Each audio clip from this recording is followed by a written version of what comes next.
Welcome to Road to Recovery.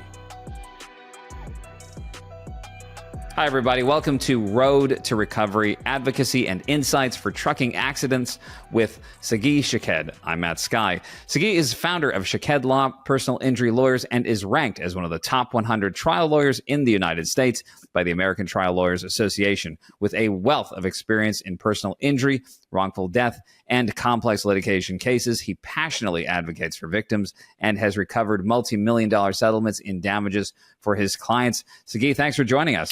Thanks for having me, Matt. So can you give us an overview of the different types of injuries that commonly occur in trucking accidents across Florida? Yeah, absolutely. So we see a bunch of different types of injuries from trucking accidents. So most common types are the traumatic brain injuries, and I'll go into detail in a second.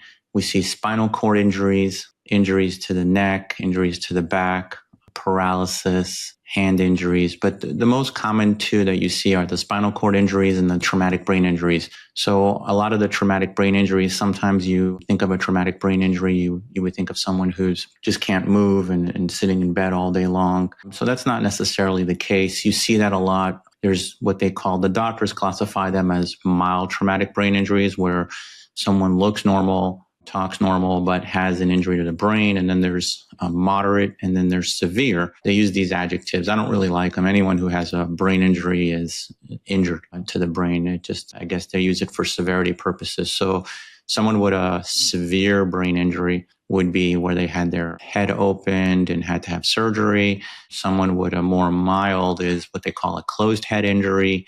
So we see a lot of closed head injuries where, again, the person looks normal, talks normal, but their brain is not functioning the same way. So a lot of times people have hearing loss. That's attributed to the traumatic brain injury, or TBIs like they call it. And then sometimes people have vision issues or processing issues. So you'll talk to a person and it might take them a little bit longer to process something. That's an injury to the brain. But I do these talks throughout the country to a bunch of different lawyer organizations, trial lawyer organizations, on helping them learn about traumatic brain injuries and how they can represent their clients. So traumatic brain injuries is one of the top ones. And the other ones you see are spinal cord injuries, where because, you have a 80,000 pound tractor trailer with a semi and a load in back of it, and they're smashing into people, bad things can happen. And one of the bad things is someone either passing away, traumatic brain injury, or a spinal cord issue where they're paralyzed, they can't walk anymore, or they have limitations.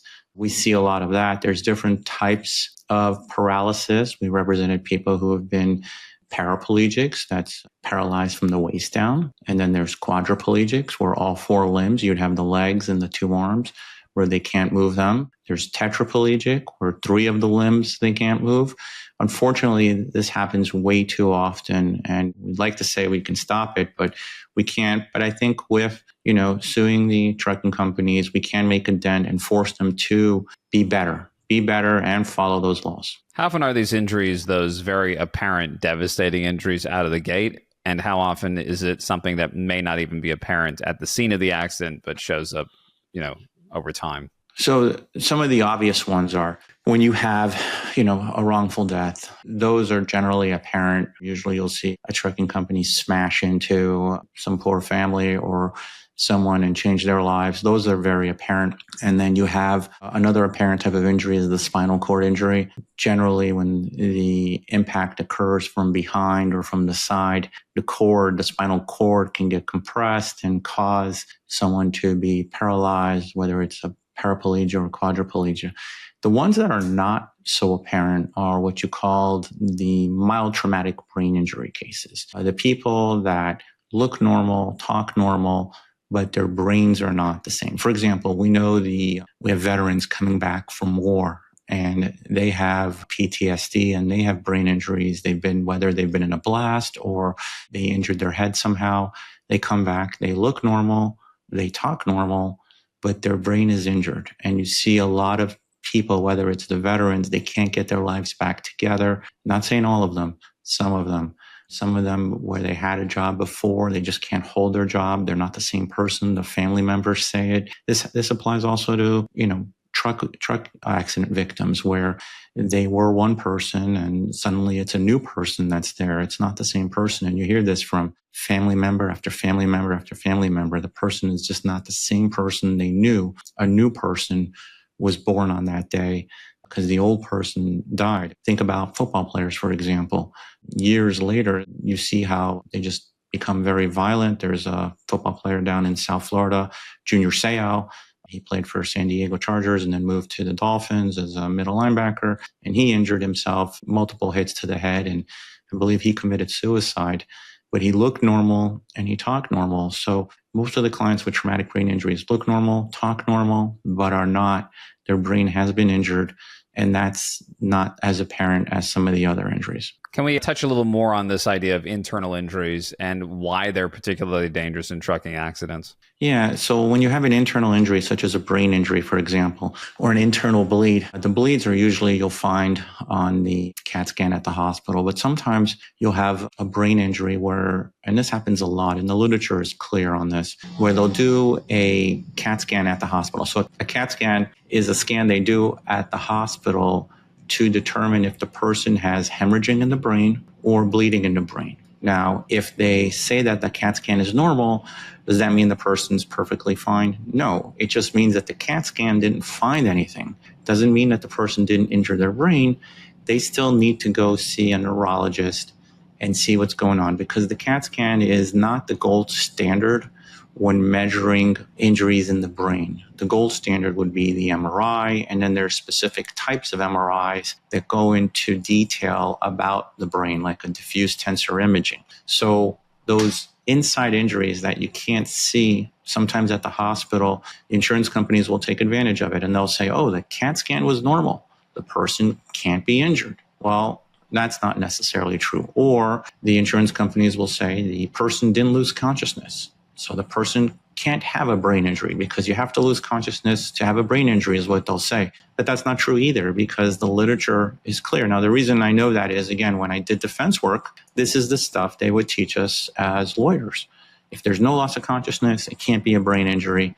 If there's nothing on the CT scan, it can't be a brain injury. But that's completely contradictory to all the articles and medicine that's out there. The medicine will teach the lawyers, if the lawyers study the medicine and understand the medicine, you don't need a positive CAT scan to have a brain injury. You don't need to have loss of consciousness to have a brain injury. So some of these invisible injuries that we see, again, these closed head injuries where people are walking around talking normal, it doesn't mean that they are. I mean, we had a client who was injured, had a bad closed head injury, and his family members, not only was his hearing affected, but his family members would say every time, before he was the life of the party and then after this crash, all he wanted to do was go in the garage, sit in the car, and eat by himself. Didn't want to be with people, didn't want to know, didn't want to converse with people, didn't want to hang out with anybody. He was just a different person. And you see that a lot when it comes to traumatic brain injury clients and patients. On the flip side, what about some of the more extreme visible injuries with limbs and extremities, et cetera? Some of the more apparent injuries you'll see is sometimes fractures or discs that get ruptured or herniated. We see that also. The more apparent injuries, a lot of times the spinal cord injuries are obvious, and they need a lot of care. So sometimes it's 24/7 where they need the care. But then you have the opposite, where someone was able to luckily survive and they got out of the hospital, but they're still in pain and they're having other type of injuries that require some sort of conservative care and eventually orthopedic management or neurosurgery kind of care and treatment. It really depends on what their injuries are. So some people have back injuries, end up getting surgeries. Hopefully that's their last resort. They should always try conservative care before they go. I'm not a doctor, but that's what I would want to see people or my clients doing before they just jump to a surgery. Get some conservative care, try to get better. And if you can't get better, that's the last means or the last resort to help you get better. So sometimes it's apparent and sometimes it's not apparent. The most apparent, again, the obvious paralysis cases. And then the non-apparents, we talked about the traumatic brain injury, but also the injuries that they just annoy you. The annoying neck injury or the annoying back injury, it just doesn't get better and it just gets worse over time. Those need treatment and they need to see specialists for that. How does the severity of trucking accident injuries influence the legal process and the potential settlements you're able to get for victims? Yeah, so generally in every personal injury case, including trucking cases, the more injured someone is, the greater recovery they should get. Sounds fair, and it is fair. If the trucking company or its drivers dramatically change someone's life, for example, if they made someone paralyzed, I think they should pay a lot for that, and they should pay every dollar of insurance and then some.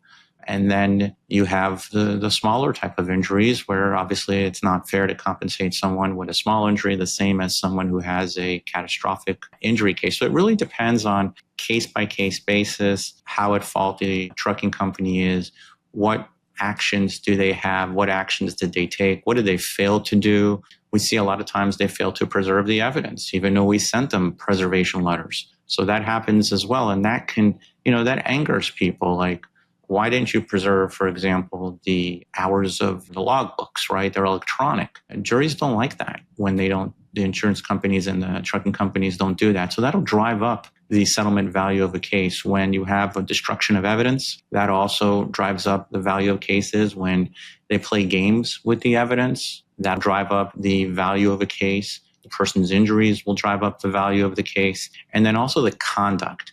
What was the conduct of the driver? What was the conduct of the trucking company? Did they act reasonably? Did they act safely?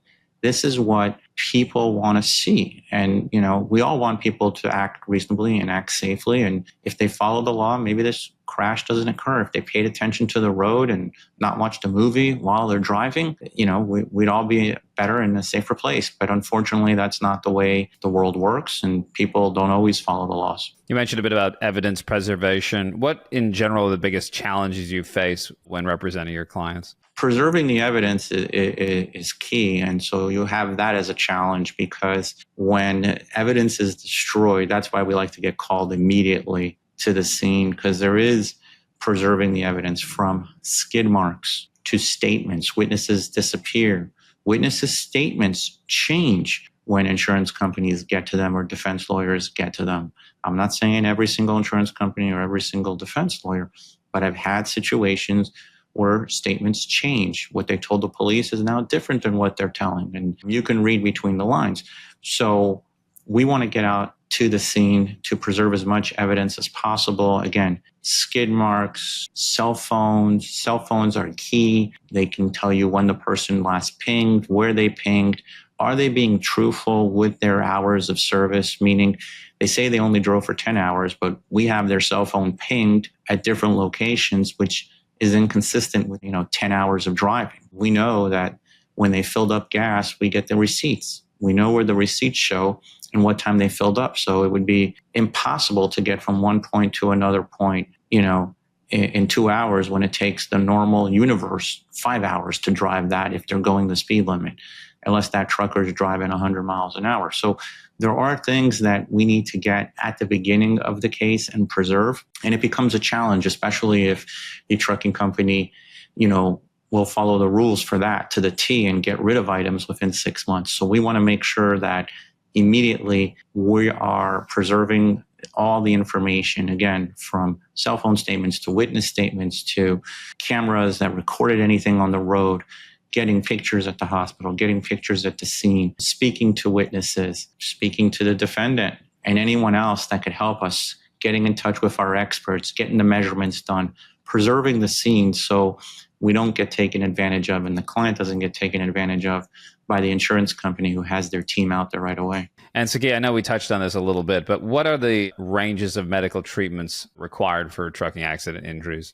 Yeah, that's a great question. So the ranges of treatment, it depends on obviously the injury. So we've had clients who have been in the hospital for more than a year. We just settled a case where a client was in the hospital for 4 months. So some clients go to the hospital and are released the next day. And then some are there for weeks at a time, sometimes months at a time, because the injury has just changed their life completely. Not because anybody wants to be in the hospital. Nobody asked or signed up to have their life catastrophically changed, but it happens. So you have some people who unfortunately have long hospital stays, and then sometimes there's complications with the hospital stays, and the trucking company has to pay for that, even if there's a complication at the hospital, because the law is that but for that crash not occurring, they would have never been in the hospital and never had that complication. So some of them are longer and then some are shorter, but continue. The people who have the shorter hospital stays, if they're still hurt, they continue to go to treatment and seek specialists until they get better. So it doesn't stop for them just because they got discharged from the hospital within a day or two. So this is a world you know very well. Are there any personal stories or experiences highlighting the effects of trucking accident injuries that you could share with us? I mean, almost every case we have, even the case that we just settled last week for over $6 million, horrible and sad story of a relatively young man who was injured. This one's not confidential, so I can talk about it. Was injured involving a truck with a lack of training on the trucking company, got injured and is still dealing with the long-term effects of his injuries, unfortunately still suffering them. And you see that with a lot of our clients. I mean, we've had horrible injuries where people have died, and it's hard for us emotionally as lawyers to deal with it because we see it a lot. And, it's even harder for the families who deal with it. And a lot of them, we encourage them, if they can, when time comes, to testify in front of Congress about what happened to them. Because there's a reason why we have the Federal Motor Carrier Safety Administration, to make sure those laws are enforced so people's lives don't get changed for no reason, really for no reason, for a company not following the rules and regulations that are in place. That's why trucks are different than cars. That's why those rules are in place, because car drivers, yes, we're on the road, we drive to work, we drive back, we go somewhere for a restaurant, but the truckers are on the road all the time. And those rules are meant to protect the public, you and me and everyone else on the road. That's what they're meant for. As we wrap up, do you have any major takeaways or one single takeaway for our listeners and viewers today? If you're involved in a wreck or have a family member that's involved in a wreck, get a lawyer that has handled trucking accidents, that has tried cases, that has gotten results, and has a team immediately in place. Do not wait to hire the lawyer. And I know it sounds bad, but the problem is the insurance companies and these trucking companies are hiring their lawyer. The moment that crash occurs, that truck driver is calling and they're putting their team on the road right away. So sometimes you'll see them, the police is taking photos, and the police, they have whether it's the dash cam or the vest cam, you'll see the defense experts are at the scene. It's not to your advantage to wait. The longer you wait, the worse it is for your case, the less evidence is preserved. You want to hire an experienced lawyer that's handled truck cases. You really want to make sure they have experience. So someone who just got out of school or is under 10 years, not really someone you want to hire. You want to hire someone who's got that experience, who's been in the trenches, who can help you and your family down the road. Hey, everybody. Thanks for tuning in to Road to Recovery with Sagi Shaked. For more information or to connect with Sagi, visit shakedlaw.com. Sagi, thanks for your time today. Thanks for having me, Matt. Thanks for watching. Be sure to hit that like and subscribe button and leave us a review in the comments.